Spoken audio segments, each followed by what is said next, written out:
R.I.P. R.I.P. R.I.P. We just killed the club. You know, I was just looking at our next guest. Some of the accolades, Heather B. Okay. Some of the accolades. I bum rushed him. He doesn't have to say anything just yet.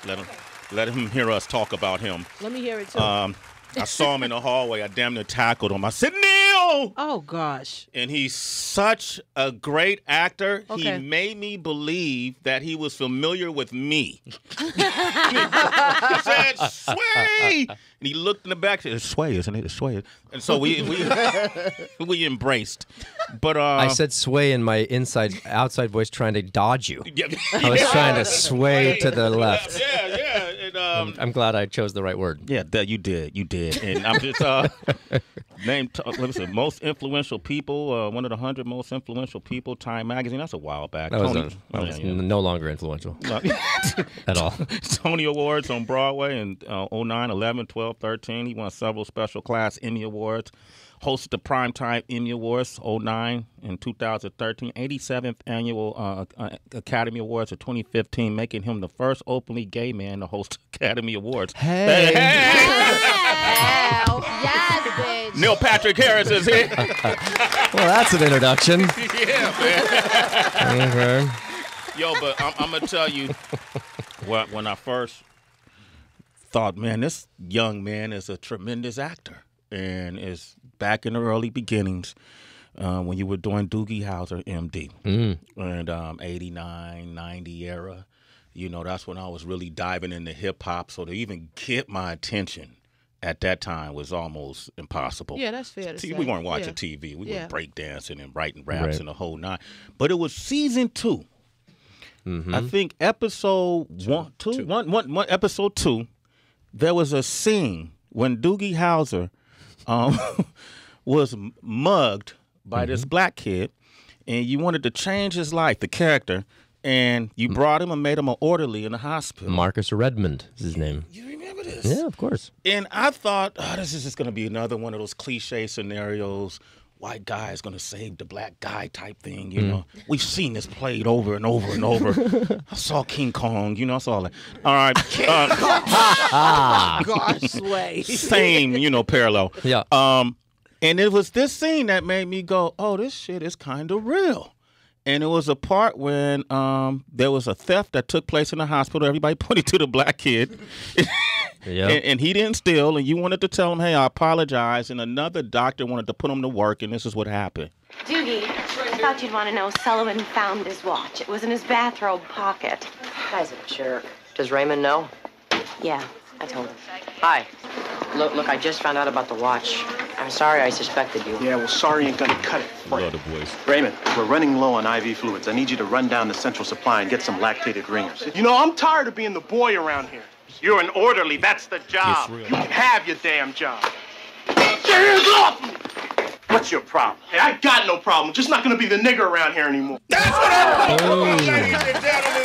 Boom. That's what I'm talking about. I never saw that on Doogie Howser. Yeah. We brought it. That happened. That was the ER. Oh, Lord. That's when I said, Neil Patrick Harris, that's my nick. Listening to that just makes me wonder where my testicles were. I was like talking like everything I said was way up here like this. Yeah. Listen, they also made me lip sync Funky Cole Medina on that show. So, you take the good with the bad. But that's where it all came from. Because one of the things I admire most about you is that you're multifaceted and you're a true entertainer. So if you want someone to sing, dance, write, produce, host, act, we've seen you do it all, man. Thanks, bro. And you don't see that often. Yeah, since that show, even before, I've been working for a long time. So I've been very interested in not being known for doing one singular thing. And maybe that happened because of Doogie and being in that bubble for 4 years. But it's exciting to be able to be a host, to be able to be on Series of Unfortunate Events on Netflix in prosthetic makeup, to be able to be in a David Fincher movie, to get to do How I Met Your Mother. I've gotten to do a lot of random, unique things, which is fun. I like the breadth of it. Oh, man. And then let's not forget when you played yourself in Harold and Kumar. What's the matter with you? That's Sway? when he became hip hop, Heather. Come on, man. It wasn't when I was the token white guy and undercover brother. Oh shoot! You were the enemy. I'm just happy to have you on the show, man. Thanks, man. I'm a big fan. If I haven't said it, I appreciate it very much. Enough. And we had Alfre Woodard on the show recently. Nice. Yeah. She's amazing. Yo, acting with her, what has that been like? Well, she was playing someone named Aunt Josephine in the book, and she's incredibly timid in the book. She's terrified of everything, literally everything. That's kind of the bit, is that she won't answer the telephone, she won't touch a doorknob because she's worried it's going to explode, she won't turn on the stove because it will catch fire. And yet, in the series, she's supposed to have been part of this a secret organization called the VFD, and everyone says that she was a fierce and formidable woman at one time. But every time you see her on the show, she's very timid and cowardly.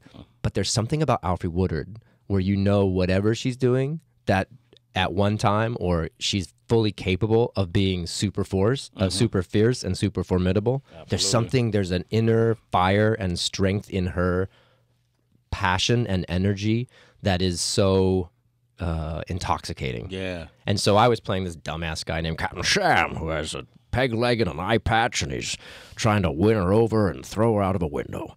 And and every time I would do any scene with her, as ridiculous as I was being and as she was being, there's a truth to what she does that is just great.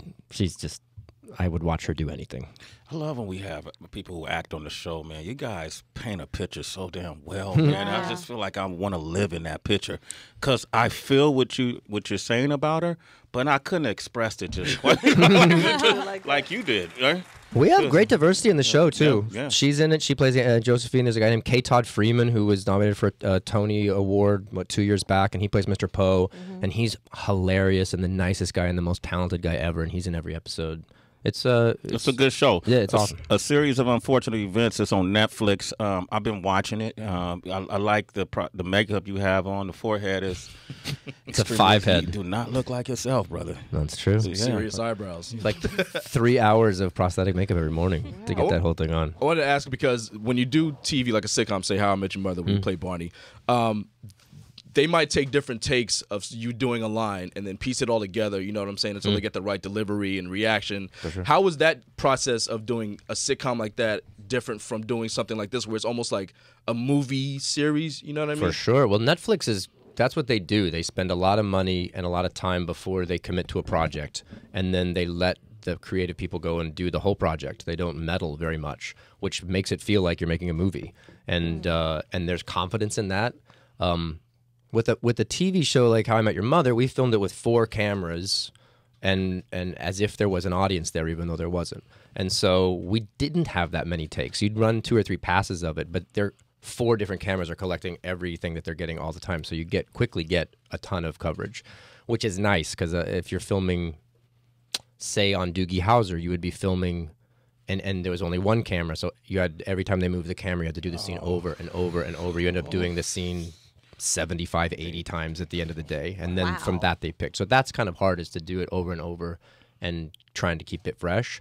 But when you're doing something this crazy with this crazy world that Barry Sonnenfeld created and these crazy characters and Alfre Woodard, you know, on a boat, falling off a boat into a lake full of leeches, and it's all very exciting. It made it easy to do in repetition.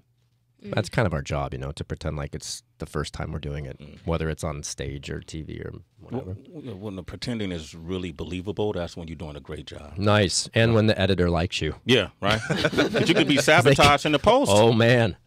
Yes, you can. That's happened?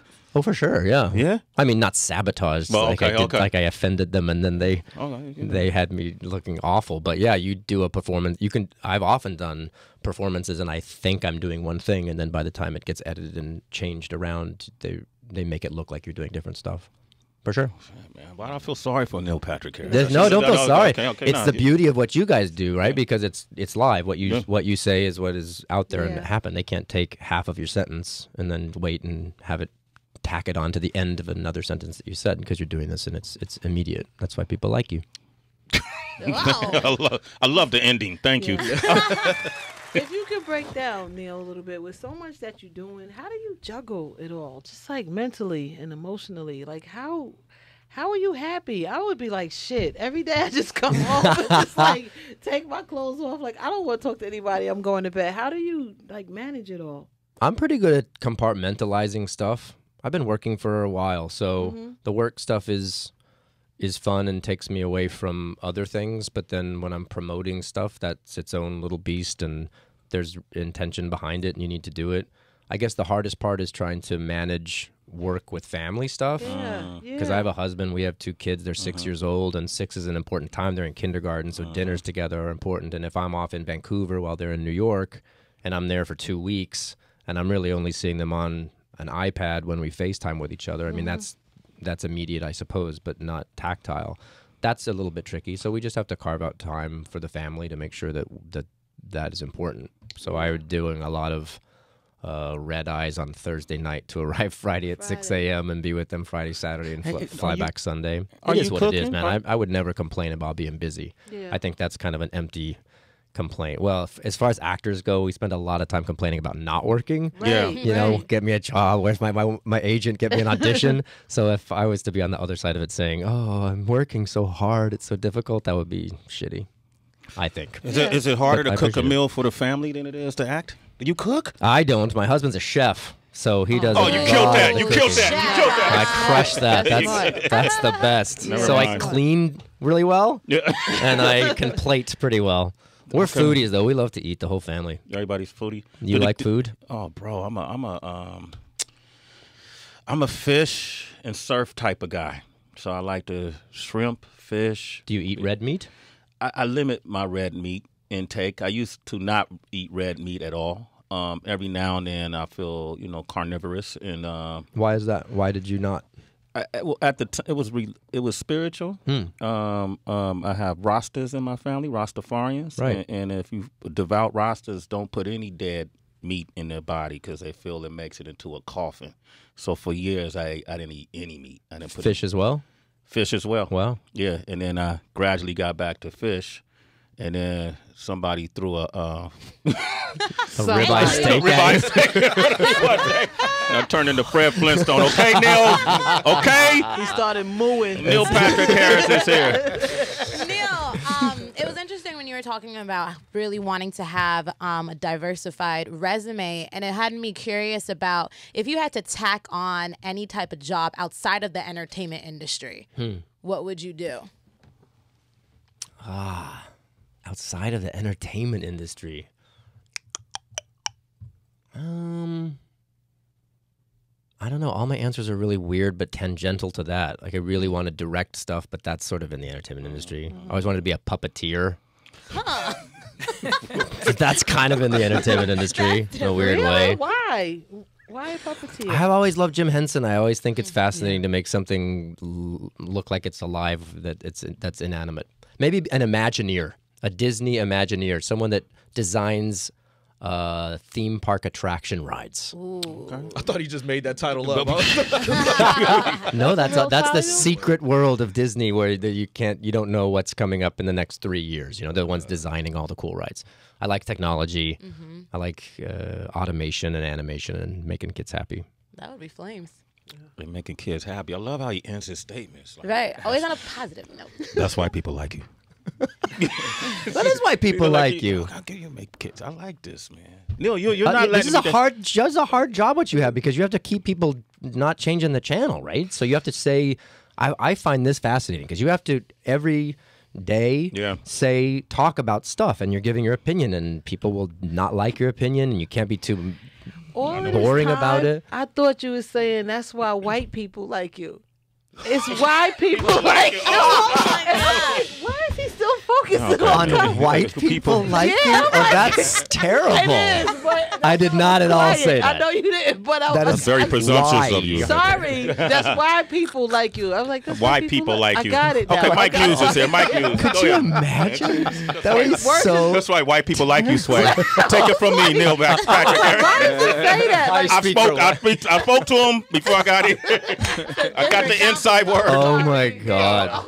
No, I just think it's a tricky job because if you say something too inflammatory, then you get in trouble and you have to defend yourself. And yet if you don't say anything, then it's not interesting to listen to. So do you get in trouble sometimes with that? Do you say things? And Yeah, we've gotten into you know, in my past, I've been kicked off the radio a few times, but see here, why I work at SiriusXM is because you have that freedom, and if people protest what you feel and what you believe, as long as you stand by it, you pretty much can have a platform. Everything's uncensored. With that said, though, I don't take advantage or I don't abuse my privileges, and I'm semi-considerate of how I say things. I mean, for sure, you kind of have to be. Kind of have a to little be. political. A little political, and I never wanted to come off like I'm being. I don't want to ever come off too mean.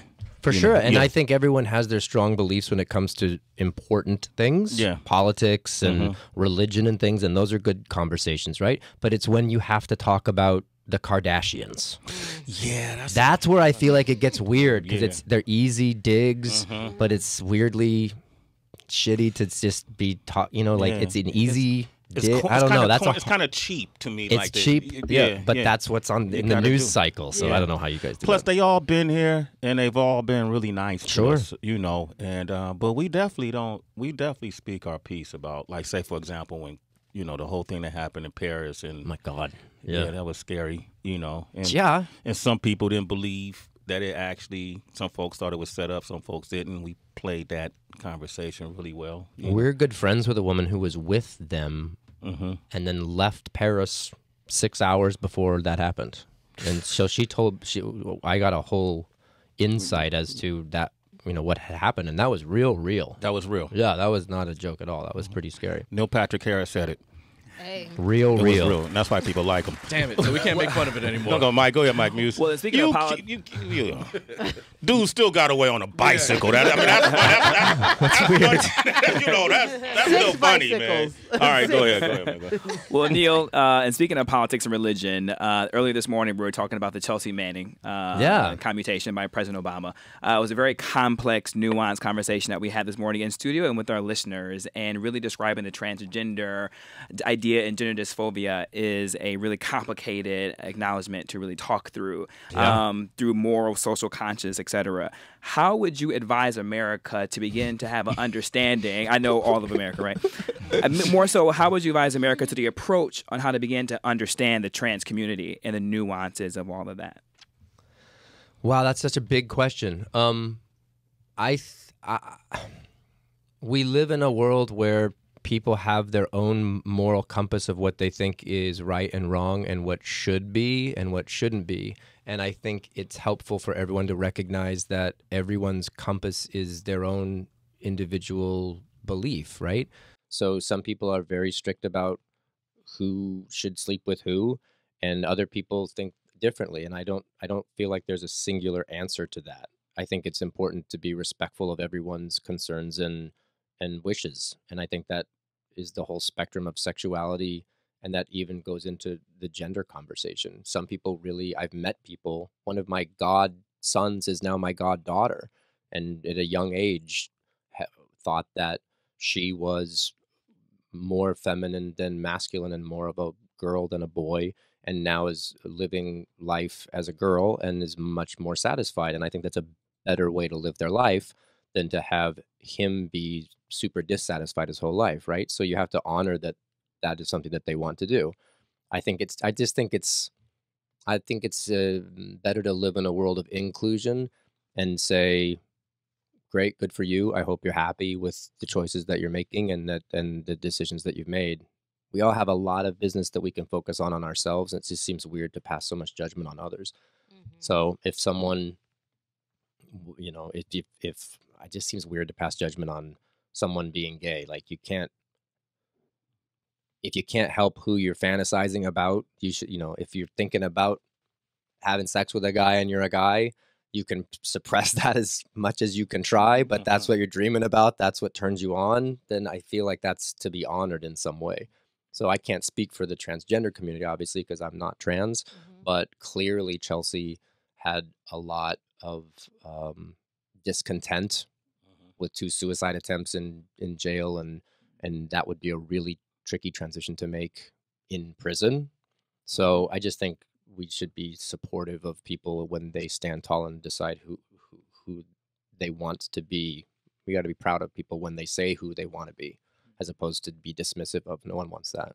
Neil Patrick Harris, and that's why they like you.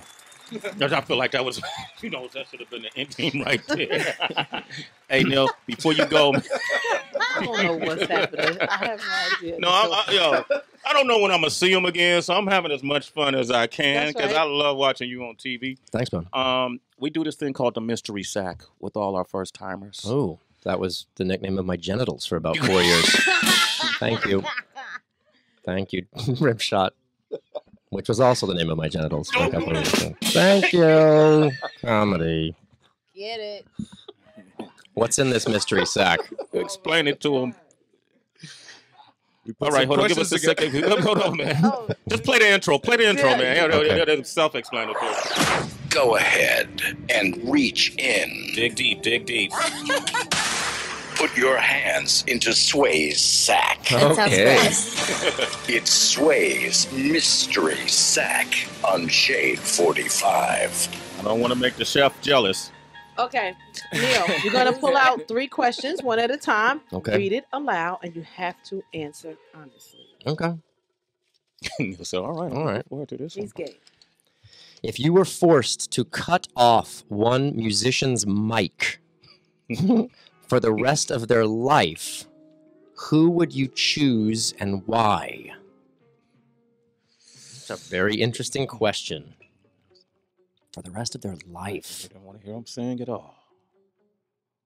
Or rap. This is going to be a controversial one. Okay. But right now, I can't understand what Ariana Grande's singing when it's really high and she's singing all the high stuff. I don't know what the words are. Yeah. When she sings or something, it goes really high and then she's just, and it says like it's I don't get it. Got it. Okay, that happens. But a lot of singers go when they go to that high octave. It's the producer's fault. I can't understand the words though. They blur it, but it sounds pretty. The producer's fault. Question number 2. What are your thoughts on pissing in the shower? I'm very pro pissing in the shower. Okay. Don't see anything wrong with it. No. Seems like a waste of a flush. If you're about to take a shower and the water's going into a drain, why would you use the toilet water to flush? I don't think you should take a dump in the shower. Nah. Nah. You thinking about it? That seems lasting. That seems like that would stick around longer. Do you have to pee in the shower? Men have to do this water. But as soon as water hits your body, you let it go. Yeah. Oh, Kind of. okay. I didn't know that, you guys. Do you not you don't ever pee in the shower? No, I could pee before I get in, but like I don't have to pee when I get in the shower. Pee in a pool. Well, no, see, that's a problem. That's a problem. Neil, we were having a conversation. Yeah, we were. Sorry. Sorry. Yes. Sorry. I thought you said white people too. What the hell you want me to do, Neil?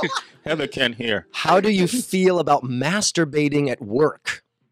Oh, that was a big study that happened that showed that masturbating at work can actually create more productivity because of the stress release is better than going to get a coffee at Starbucks or something. They have actually researched it, surveyed people, and that was the conclusion.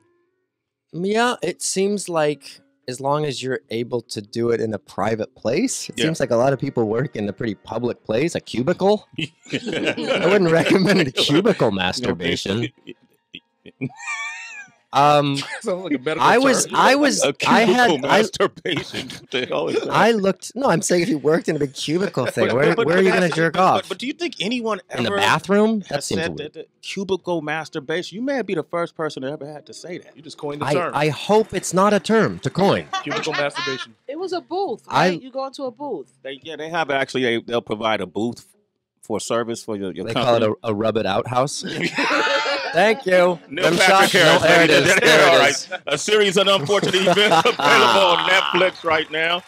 This may have been one of my favorite moments this year. Yeah. We covered cubicle masturbation. Yeah, we covered a lot. What else did we Pissing cover? in the White shower. people like you. White Apparently. people like me. It didn't work. As if MTV wasn't enough. I'm sorry, Sway. I forgot. All right. Man, pleasure, man. Cheers, man. Thank you very much. This is fun. Absolutely, man. You had a good time? Yeah, great okay, time. Good, man. Thank you. That's Now all we need to know. I gotta go jerk off now. Yeah, there you go. Get it off, man. All right, we got the cast of the New Edition movie up next. You want to talk with them? 888-742-3345.